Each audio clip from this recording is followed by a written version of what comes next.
Hello everyone and welcome to the Stimulsoft YouTube channel. For the best viewing experience, make sure to set the video quality to 720 or higher. Today, I will show you how to assign a report to the designer in a React application. Run the project. As you can see, the report designer will start without a report or dashboard. Stop the project. Add the report template to the project, for example, a dashboard template. To do this, create a reports folder in the public directory. Copy the template to this folder using the command line.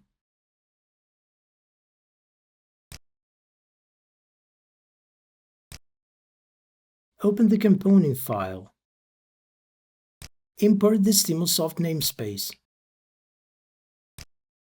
Create a new instance of the StiReport class. Load the template into this instance using the load file method. Pass this report object to the designer component using the report property. Run the project.